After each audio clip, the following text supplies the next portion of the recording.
আর সরকারের আসলে কি ধরনের পদক্ষেপ থাকবে? দেখেন, চামড়া খাত এখনো আমাদের রপ্তানিতে প্রায় $1 বিলিয়ন যোগান দেয়। কিন্তু এই চামড়াটা যদি পুরোপুরি আমরা পটেনশিয়ালটা কাজে লাগাতে পারতাম, এটা একটা $multi-billion রপ্তানি খাতে রূপান্তরিত হতো এবং হবে ইনশাল্লাহ। এটার পথে যে লজিস্টিক বাধাগুলি আছে বা এই খাতের বিকাশের পথে যে বাধাগুলি আছে, সেগুলি আমরা ইতিমধ্যে চিহ্নিত করেছি এবং ইনশাল্লাহ এটার এই খাতের বিকাশের জন্য আমরা যথাযথ উদ্যোগ নেব। মাননীয় প্রধানমন্ত্রীও এই বিষয়ে অত্যন্ত আহ, আগ্রহী এই খাতের বিকাশ দেখার জন্য। আর কুরবানি কম বেশি প্রায় 90 লাখের মতো কুরবানি হয় সারা দেশে এবং এই কুরবানির পশুর চামড়া আমাদের চামড়া খাতের রপ্তানির প্রধানতম কাঁচামালের উৎস। তা আমি সংশ্লিষ্ট সবাইকে অনুরোধ করব চামড়াগুলি যেন যথাযথ নিয়মে সংরক্ষণ করেন। আপনারা দেখেছেন কালকেও আমরা সিলেটে কওমি মাদ্রাসার শিক্ষকদের প্রতিনিধি এবং চামড়া ব্যবসায়ীদের নিয়ে বসেছিলাম এবং তারাও আহ, চামড়া ব্যবসায় যে সমস্ত বাধা বিপত্তি আছে সেগুলি নিয়ে আমরা আলাপ আলোচনা করেছি এবং তারাও আগ্রহ দেখিয়েছেন যে আগামীকালকে তারা চামড়া কিনবেন এবং চামড়া সংরক্ষণ করবেন। তারা যাতে চামড়ার মূল্য পান, পরবর্তী ধাপের ব্যবসায়ীরা যেন চামড়াগুলি কিনে নেয়, সেটি আমরা নজরদারিতে রাখবো এবং প্রয়োজনে যদি আমাদের ইন্টারভেনশন দরকার হয়, আমাদের হস্তক্ষেপ প্রয়োজন হয়, আমরা হস্তক্ষেপ করব যাতে চামড়া বিক্রয় করতে পারেন তারা। আর আরেকটা বিষয় হচ্ছে যে কারণে সমস্যাটা হয় যে আমাদের হাজারীবাগ থেকে সাভারে ট্যানারিগুলি স্থানান্তর হওয়ার পরে আগের ক্ষমতার তুলনায়, প্রসেসিং ক্ষমতার তুলনায় সেই ক্ষমতাটা একটু হ্রাস পেয়েছে, কারণ প্রত্যেকটা ট্যানারি সেভাবে শুরু করতে পারেনি বিভিন্ন কারণে। তা আমরা যদি দেখি যে চামড়ার যারা কিনবেন তাদের কেনার প্রক্রিয়ায় কোনো স্লত গতি, ধীর গতি আছে, প্রয়োজন বোধে আমরা ওয়েট ব্লু চামড়া রপ্তানির পারমিশন দিব।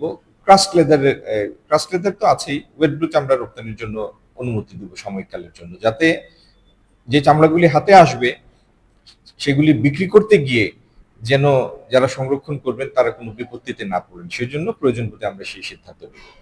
আমার মানে যেটি আমি বলতে চাচ্ছি সেটা হলো প্রয়োজন বোধে আমরা ওয়েট ব্লু চামড়া রপ্তানির অনুমতি দিব। আমরা চামড়া যেন মূল্য পান সংরক্ষণকারীরা, সেজন্য সরকার প্রয়োজন মনে করলে হস্তক্ষেপ করবে। এই সমুদয় চেষ্টার একটি উদ্দেশ্য, এটি একটি জাতীয় সম্পদ, এটি যেন সংরক্ষণ হয় এবং রপ্তানি খাতের জন্য যেন আমরা সেই চামড়া হাতে পাই, সহজলভ্য হয়। এই পুরো প্রক্রিয়াটি নিশ্চিত করার জন্যই আমাদের এই পদক্ষেপগুলি।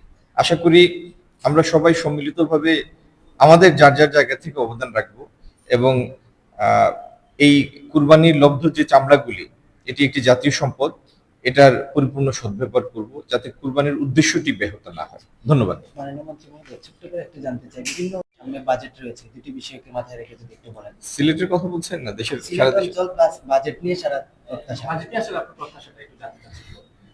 বাজেটটা আমি সরকারের অংশ, বাজেট 2 দিন পরে বাজেট আসবে। আমার নতুন করে প্রত্যাশা না, বাজেটে যেটি ইনশাল্লাহ আমরা দেখবো সেটি হলো, যদিও এটি আমার বিষয় না, এটা অর্থ মন্ত্রণালয়ের বিষয়। বাজেটে আমরা দেখব প্রথম বহু বছর পরে একটা শৃঙ্খলা দেখব, আর্থিক মানে বাজেট প্রণয়নের একটা শৃঙ্খলা দেখব। দ্বিতীয়ত, সরকার বার্ষিক উন্নয়ন কর্মসূচিতে যে পরিকল্পনাগুলি নিচ্ছে, আগে যেগুলি আমরা উত্তরাধিকার সূত্রে পেয়েছি সেখানে তো কিছু করার নাই, যদিও তার অনেকগুলি যদি আমরা নির্বাচিত মানে আমরা যদি প্রকল্প নেয়ার আমরা নিতাম তাহলে অনেকগুলি হয়তো নিতামই না, কিন্তু যেগুলি অর্ধেক সম্পন্ন হয়েছে বা অর্ধেকের বেশি ইতিমধ্যে টাকা খরচ হয়ে গিয়েছে সেখান থেকে তো ফেরার উপায় নেই।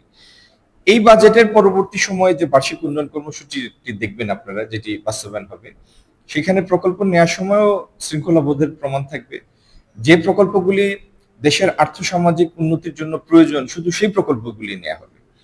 আর এই বাজেটে আরেকটি আভ্যন্তরীণ রাজস্ব সংগ্রহের জন্য একটা বড় কর্ম প্রচেষ্টা দেখবেন। আমাদের ট্যাক্স জিডিপি রেশিও নেমে গিয়েছিল 7-এর নিচে, সেটি একটা টেনেবল সিচুয়েশন না, মেনটেনেবল একটা সিচুয়েশন না। তো ট্যাক্স জিডিপি রেশিওটা 9% উন্নীত করার জন্য সরকার ইতিমধ্যে তার লক্ষ্য স্থির করেছে। সেটির যে কর্মপন্থা সেগুলি আপনারা দেখবেন।